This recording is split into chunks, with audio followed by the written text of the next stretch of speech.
മാന്നാർ മച്ചാൻസിലേക്ക് സ്വാഗതം. ഇപ്പം ന്യൂസിലും സോഷ്യൽ മീഡിയയിലും ഒക്കെ ഭയങ്കര ട്രെൻഡിങ് ആയിട്ട് പോകുന്ന ഒരു കാര്യമാണ് നമ്മുടെ ഷൈൻ ടോം ചാക്കോയുടെ ആയിട്ട് ലഹരി ഉപയോഗത്തിൻ്റെ ഒക്കെ ഒരു പ്രശ്നമൊക്കെ. മിൻസി അലൂഷ്യസ് എന്ന് പറഞ്ഞ ആ ഒരു നായിക, നമുക്ക് എല്ലാവർക്കും അറിയാം, മലയാളത്തിലൊരു അത്യാവശ്യം നല്ലൊരു നടിയാണ്. അവരാണെങ്കിൽ ഒരു കേസ് കൊടുത്തിരിക്കുകയാണ് ഇപ്പോൾ ഷൈൻ ടോം ചാക്കോയ്ക്കെതിരായിട്ട്. അപ്പം ഷൈൻ ടോം ചാക്കോ ഇതുപോലെ അവർ അഭിനയിച്ച ഒരു സിനിമയുടെ സെറ്റിലാണെങ്കിൽ ഇതുപോലെ ലഹരി ഉപയോഗിച്ച് വന്ന് അവർക്ക് നല്ല രീതിക്ക് തന്നെ ബുദ്ധിമുട്ടുണ്ടായി. അതായത് ആ സെറ്റിലുള്ള അവർക്കും അവരുടെ കൂടെ ഉള്ള ഒരു സ്ത്രീക്കും ഭയങ്കരമായിട്ടുള്ള ഒരു ബുദ്ധിമുട്ടുണ്ടായി. അതായത് ഷൈൻ ടോം ചാക്കോയുടെ സംസാരത്തിലൊക്കെയും അവർ പറഞ്ഞാൽ ഒന്നും കേൾക്കാത്ത രീതിയിലും അതേപോലെ തന്നെ ഒരു അരോചകമായിട്ടുള്ള രീതിക്കൊക്കെ സംസാരിക്കുകയൊക്കെ ചെയ്തു. ഒരു എക്സാമ്പിളൊക്കെ പറഞ്ഞിട്ടുണ്ടായിരുന്നു ഇതുപോലെ. അപ്പോൾ ഒരു ഡ്രസ്സൊക്കെ ഒന്ന് ജസ്റ്റ് എന്തെങ്കിലും ഒരു പ്രശ്നം വന്ന് അങ്ങോട്ടും ഇങ്ങോട്ടൊക്കെ ഒന്ന് മാറിക്കിടന്ന ഡ്രസ്സ് മാറിയിട്ട് വരാമെന്ന് പറയുമ്പോൾ പുള്ളിക്കാരൻ ഇങ്ങനെ എന്നാൽ ഞാനും കൂടെ വരാമെന്നുള്ള രീതിക്കൊക്കെ ഒരു പെണ്ണിന് ഒരിക്കലും ഉൾക്കൊള്ളാൻ പറ്റാത്ത, എല്ലാവർക്കും ഇഷ്ടപ്പെടാത്ത ഒരു രീതിക്കുള്ള ഒരു സംസാരം കാര്യങ്ങളൊക്കെ വന്നു. അത് ആ സിനിമയിൽ അഭിനയിച്ച് അതെങ്ങനെയും തീർക്കണമെന്നുള്ളതുകൊണ്ട് മാത്രമാണ് അവർ അന്നേരം കടിച്ചു പിടിച്ച് നിന്നത് എന്നാണ് ഇപ്പം പറഞ്ഞിരിക്കുന്നത്. അപ്പോൾ ഈ സിനിമ കഴിഞ്ഞപ്പോഴത്തേക്കിനും ഇവർ അമ്മയ്ക്കും ഒക്കെ ഇതിൽ പരാതി കൊടുത്തിട്ടുണ്ടായിരുന്നു. അപ്പം ഇതിപ്പം ഏകദേശം ഒരു കേസ് എടുത്തിരിക്കുകയാണ് ഇതിൻ്റെ ഒരു കാര്യത്തിൽ.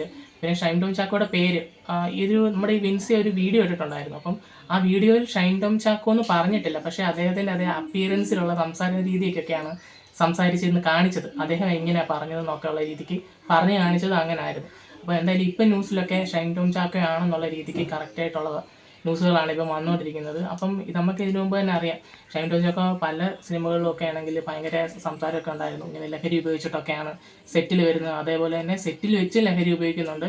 വിൻസി അതിനെക്കുറിച്ച് തന്നെ പറയുന്നുണ്ട്, സെറ്റിൽ വെച്ചും ലഹരി ഉപയോഗിച്ചിരുന്നു എന്ന് പറയുന്നുണ്ട്.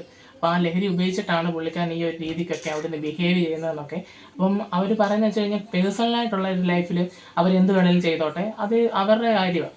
അപ്പോൾ നമ്മൾ സെറ്റിൽ എന്ന് പറയുമ്പം ഒരു സെറ്റ് എന്ന് പറഞ്ഞാൽ ഒരു ആക്ടറിനെ മാത്രമല്ല എല്ലാവരുടെയും കൂടെ സെറ്റാണ്. അപ്പോൾ ആ സെറ്റിൽ വെച്ച് നമ്മളിത് ഉപയോഗിക്കാൻ പാടില്ല. അപ്പോൾ ആ ഒരു സ്ഥലത്ത് വെച്ച് എന്തിനാണ് ഇത് ഉപയോഗിക്കുന്നത് എന്നുള്ള രീതിക്കാണ് പറഞ്ഞിരിക്കുന്നത്. ശരിക്കും അത് കറക്റ്റായിട്ടുള്ള ഒരു കാര്യമാണ്. നമ്മളിപ്പം നമ്മുടെ ഷൈൻ ടോം ചാക്കോ മാത്രമല്ല, ഒത്തിരി നടന്മാർ, ചില ആൾക്കാർ കള്ള് കുടിച്ചിട്ട് റോഡിൽ കിടന്ന് വഴക്കുണ്ടാക്കുന്നവരുണ്ട്. അതുപോലെ തന്നെ വേറെ പല ആൾക്കാരുണ്ട് ഇതൊക്കെ ചെയ്തിട്ട് ഞാനിതൊന്നും ചെയ്തിട്ടില്ല എന്ന് പറയുന്ന ആൾക്കാരുമുണ്ട്. അപ്പം നമ്മുടെ മലയാള സിനിമയ്ക്കകത്ത് ഇപ്പോൾ ഇത് ഭയങ്കരമായിട്ട് കൂടിക്കൂടി വരികയാണ്. ഇപ്പം തന്നെ തമിഴിലൊക്കെ ആണെങ്കിൽ ഇപ്പോൾ ഈ ഷൈൻ ടോം ചാക്കോ ഒക്കെ പോയി അഭിനയിച്ചിട്ടുണ്ടായിരുന്നു ഈ റീസെൻ്റായിട്ട് ഗുഡ് ബാഡ് അഗ്ലി എന്ന് പറയുന്ന സിനിമയ്ക്കകത്തൊക്കെ. ഇപ്പോൾ അവിടെ മെയിനായിട്ട് വരുന്നത് മലയാളം ആക്ടർ എന്ന് പറഞ്ഞാൽ ഈ ഒരു പ്രശ്നത്തിൽ ഷൈൻ്റെ പേര് വരുന്നത്. അപ്പം മൊത്തത്തിലൊരു നെഗറ്റീവായിട്ടുള്ളൊരു സംഭവമാണ് ഇത് വന്നുകൊണ്ടിരിക്കുന്നത്. ഇപ്പം നമ്മുടെ സീനിയറായിട്ടുള്ള ആക്ടേഴ്സിനൊക്കെ വാക്ക് തർക്കവും സംസാരങ്ങളും ഒക്കെ നടന്നിട്ടുണ്ട് മലയാള സിനിമയിൽ പണ്ടൊക്കെ. പക്ഷേ ഇത്രയും വലിയൊരു പ്രശ്നങ്ങളൊന്നും അധികം അങ്ങനെ നടന്നിട്ടില്ലായിരുന്നു. ഇപ്പോൾ ഇനിയും വരുന്ന സമയത്ത് ഇനി ഇതല്ല, ഇതിനപ്പുറമായിട്ടുള്ള കാര്യങ്ങൾ ഇനി നടക്കാൻ നല്ല സാധ്യതയുണ്ട്. വിൻസി അലോഷ്യസിന് ഈ ഒരു പ്രശ്നം ഉണ്ടായെന്ന് പറയുന്നത് സൂത്രവാക്യം എന്ന് പറഞ്ഞ ഒരു പുതിയ സിനിമയുടെ സെറ്റ് വെച്ചാണ്. ഈ സിനിമ ഒരു തെലുങ്ക് ബാനറിൽ വരുന്നൊരു സിനിമയാണ്. അപ്പോൾ ഇതിൻ്റെ ഡയറക്ടർ ഉൾപ്പെടെ എല്ലാവരെയും ഈ ഷൈൻ ടോം ചാക്കോയുടെ ഈ ഒരു കാര്യം കൊണ്ട് ഭയങ്കര പൊറുതിമുട്ടിയിരിക്കുകയാണ്. കാരണം പുള്ളിക്കാരൻ ഈ ഒരു സംഭവം ഉപയോഗിച്ചുകൊണ്ട് വന്നിട്ട് സെറ്റി വന്നാണ് ഈ കാര്യങ്ങളൊക്കെ നടക്കുന്നത്. പെട്ടെന്ന് അവർക്കൊന്നും പറയാനും പറ്റത്തില്ല. പുള്ളി അങ്ങനെ പോയി കഴിഞ്ഞവർ ആ പടം മൊത്തത്തിൽ മുടങ്ങുകയും ചെയ്യും. അതുകൊണ്ട് എല്ലാവരും ഈ ഒരു സിനിമ ഒന്ന് കഴിയാനായിട്ടുള്ള രീതിക്ക് നോക്കിയിരിക്കുമായിരുന്നു. ഈ സംവിധായകനാണെങ്കിലും എങ്ങനെയെങ്കിലും ഈ ഒരു സിനിമ ഷൂട്ട് ചെയ്ത് കഴിഞ്ഞാൽ മതി എന്നുള്ളൊരു രീതിക്കായിരുന്നു ഇരുന്നത്. അപ്പം അങ്ങനെ ഒരു സിറ്റുവേഷനിൽ ഇപ്പോൾ ഏകദേശം അതിൻ്റെ ഷൂട്ടിംഗ് എനിക്ക് തോന്നുന്നു ഷൂട്ടിംഗ് കഴിഞ്ഞുകൊണ്ടായിരിക്കും ഇപ്പം വിൻസി എന്ന് പറയുന്നതായിരിക്കും ഇപ്പോൾ ഇത് ഈ ഒരു കാര്യമായിട്ട് ഇങ്ങനെ പുറത്ത് വന്നത്. ഒരു വീഡിയോയിൽ കൂടെയാണ് അവർ ഇത് പങ്കുവെച്ചത്. പക്ഷേ ആ വീഡിയോയ്ക്കകത്ത് ഷൈൻ്റെ പേര് പറയുന്നില്ലായിരുന്നു. പക്ഷേ ഇപ്പം ലേറ്റസ്റ്റായിട്ട് വരുന്ന ഒരു ന്യൂസിലാണ് ഈ ഒരു കാര്യം പറയുന്നത്. എന്തായാലും നമ്മുടെ ഇപ്പം മലയാള ഇൻഡസ്ട്രി ഈ ഒരു ലെവലിലേക്ക് താന്നുകൊണ്ടിരിക്കുകയാണ് ഇപ്പം. കാരണം ഈ ഒരു മയക്കുമരുന്നും ഇതുമെല്ലാം നമ്മുടെ സിനിമ ഇൻഡസ്ട്രിയിൽ തന്നെ ഇപ്പോൾ ഭയങ്കരധികം കൂടുതലാണ്. ഇപ്പം ഈ അടുത്തും ഇതുപോലെ പിടിച്ചിട്ടുണ്ടായിരുന്നു. സിനിമയിൽ പ്രവർത്തിക്കുന്ന ഒരു ലേഡി ഇതുപോലെ പിടിച്ച് ഷൈൻ ടോം ചാക്കോയ്ക്ക് ഉൾപ്പെടെയുള്ള ആൾക്കാർക്ക് ഇതുപോലെ മയക്കുമരുന്നൊക്കെ കൊടുത്തതിന് അവരുടെ ഡിജിറ്റൽ തെളിവുകളൊക്കെ ഉണ്ടെന്ന് പറഞ്ഞ് ഉള്ളൊരു സംഭവമൊക്കെ പുറത്ത് വന്നിട്ടുണ്ടായിരുന്നു. അതിൻ്റെ പിന്നെ അനക്കങ്ങളൊന്നും ഇല്ലായിരുന്നു. അതെല്ലാം അങ്ങ് തേഞ്ഞ് മാഞ്ഞ് പോയി. അപ്പം ഷൈൻ ടോം ചാക്കോയെ കുറിച്ച് ഇത്രത്തോളം ഒരു കാര്യം വരുമ്പോൾ ശരിക്കും നമ്മളത് ആലോചിക്കേണ്ട കാര്യമാണ്. നല്ലൊരു നടനാണെന്നൊന്നും പറഞ്ഞിട്ട് മാത്രം കാര്യമില്ല. സ്വഭാവത്തിലാണെങ്കിലും നമ്മളൊരു സിനിമയിലെ ഒരു സെറ്റിൽ എങ്ങനെയാണോ ഇരിക്കേണ്ടതെന്നൊക്കെ ഉള്ളത് അത് വലിയൊരു സംഭവം തന്നെയാണ്. അപ്പോൾ നമ്മളത് മനസ്സിലാക്കിയിട്ടിരിക്കും. ഇപ്പം ഷൈൻ ടോം ചാക്കോയുടെ കാര്യം എടുക്കുകയാണെങ്കിൽ പുള്ളി ഒരു ഇൻ്റർവ്യൂവിന് വരുവാണെങ്കിലും ഭയങ്കര ഓവറായിട്ടാണ് പുള്ളിക്കാരൻ്റെ ആ ഒരു ബിഹേവിയറും കാര്യങ്ങളൊക്കെ. അപ്പോഴേ നമുക്ക് മനസ്സിലാവും പുള്ളിക്കാരൻ എന്തെങ്കിലും പരിപാടി കാണിച്ചിട്ടാണ് അവിടെ വന്നിരിക്കുന്നതെന്നുള്ളത് നമുക്ക് കറക്റ്റ് മനസ്സിലാവും.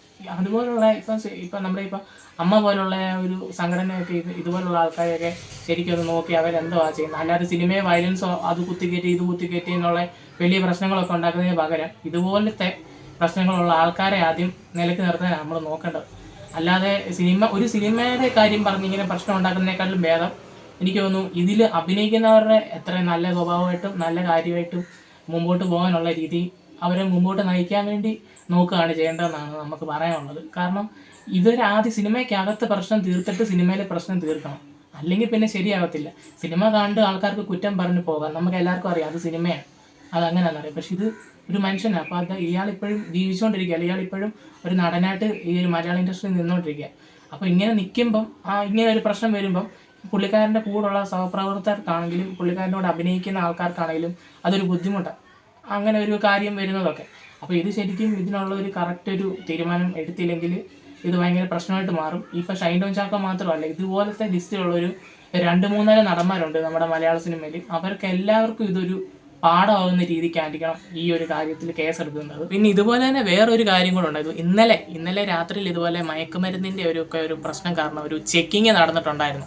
അത് നമ്മുടെ കൊച്ചിയിലുള്ള ഒരു ഫ്ലാറ്റിലായിരുന്നു ചെക്കിങ് നടന്നത്. ആ ഫ്ലാറ്റിൽ ശരിക്കും ഷൈൻ ടോം ചാക്കോ ഉള്ള ഒരു ഫ്ലാറ്റായിരുന്നു അത്. അപ്പോൾ അവിടെ ചെക്കിങ് നടന്നപ്പോൾ അപ്പോൾ പുള്ളിക്കാരനാണെങ്കിൽ ഈ ഒരു ചെക്കിങ് ഉണ്ടെന്ന് അറിഞ്ഞ് അവിടുത്തെ ജനൽ വഴി ഇറങ്ങിയിട്ട് പുള്ളിക്കാരൻ അവിടുന്ന് ഒരു തൊപ്പി വെച്ചുകൊണ്ട് ഓടിപ്പോകുന്ന ഒരു ദൃശ്യം ഇപ്പം സോഷ്യൽ മീഡിയയിലും അതുപോലെ തന്നെ ന്യൂസിലും ഒക്കെ വരുന്നുണ്ട്. അപ്പോൾ അവർ പറയുന്നത് പുള്ളി ഇത് അറിഞ്ഞുകൊണ്ട് പുള്ളിയാണെങ്കിൽ അവിടെ നിന്ന് ഇറങ്ങി ഓടിയതാണെന്നാണ് പറയുന്നത്. ഇപ്പം ഇതും കൂടെ ഒന്നിൻ്റെ കൂടെ ഒരു തള്ളെന്ന് പറഞ്ഞാൽ ഇപ്പം ഈ ഒരു കാര്യം കൂടെ ഷൈൻ ടോം ചാക്കോയ്ക്കെതിരെ വന്നിരിക്കുകയാണ്. എന്തായാലും പുള്ളിക്കാരൻ്റെ ഒരു സമയം നല്ല ബെസ്റ്റ് ടൈമാണ് ഷൈൻ ടോം ചാക്കോയുടെ. എന്തായാലും ശരിക്കും ഇതെല്ലാം പുറത്ത് വന്നത് എന്തായാലും നല്ലൊരു കാര്യമാണെന്നാലും നമ്മൾ പറയുന്നുള്ളൂ. കാരണം ഇതുപോലുള്ളവരൊക്കെ ആണെങ്കിൽ അതിനനുസരിച്ചുള്ള കാര്യങ്ങൾ അവർക്ക് കിട്ടണം, എന്നാലേ അവർ പഠിക്കത്തുള്ളൂ. അല്ലെങ്കിൽ ഇവരിത് വീണ്ടും ഇത് തന്നെ ഇങ്ങനെ യൂസ് ചെയ്ത് അവർ സ്വന്തമായിട്ട് നശിക്കുന്നതിന് കുഴപ്പമില്ല, ഇൻഡസ്ട്രിയെ കൂടെ നല്ല രീതിക്ക് ചീത്തപ്പേര് മേടിച്ച് തരും. പുള്ളിക്കാരൻ്റെ ഒരു സംസാരം കാര്യങ്ങളൊക്കെ നമ്മൾ ശ്രദ്ധിക്കണം, നമ്മൾ മനസ്സിലാവും. പുള്ളിയുടെ തുടക്കകാലത്ത് ആ ഒരു സംസാരത്തിൽ നിന്നൊക്കെ ഇപ്പം പുള്ളിക്കാരൻ്റെ ആ ഒരു സംസാരമൊക്കെ മാറിയ വിധവും ആ ഒരു വഴക്കം ഇല്ലാതെ ഒരു നാക്കൊക്കെ ഉള്ള ഒരു സംഭവമൊക്കെ പുള്ളിക്ക് നല്ല രീതിക്ക് തന്നെ ഇത് യൂസ് ചെയ്യുന്നതിൻ്റെ സൈഡ് എഫക്റ്റ് ആ പുള്ളിയുടെ ബോഡിയിലുണ്ട്, നല്ല രീതിക്ക് തന്നെ ഉണ്ട്. അത് ഇനി വേറെ രീതിയിലോട്ട് പോകും, അതൊക്കെ പുള്ളിയുടെ പേഴ്സണലായിട്ടുള്ള കാര്യം. പക്ഷെ സിനിമയിൽ വരുമ്പം നല്ല രീതിക്ക് വരിക, അപ്പോൾ സിനിമ സെറ്റ് ഇരിക്കുമ്പോൾ നല്ല രീതിക്ക് പടം അഭിനയിക്കുക, പൈസ മേടിക്കുക, പോകാമെന്നിരിക്കണം. അല്ലാതെ ഇതുപോലത്തെ അവിടെ വന്ന് ഈ കച്ചവടം ഇറക്കാനൊന്നും നിൽക്കരുത്. അപ്പോൾ എന്തായാലും നമ്മുടെ ഇന്നത്തെ വീഡിയോ ഇത്രയൊക്കെ ഉള്ളൂ. നിങ്ങളുടെ ഈ ഒരു കാര്യത്തിനുള്ള അഭിപ്രായം എന്താണെന്നുള്ളത് നിങ്ങൾ കമൻറ്റ് ചെയ്യുക. ഞങ്ങളുടെ ചാനൽ ഇഷ്ടപ്പെട്ട് കഴിഞ്ഞാൽ ഒന്ന് സബ്സ്ക്രൈബ് ചെയ്യുക, ലൈക്ക് ചെയ്യുക, ഷെയർ ചെയ്യുക.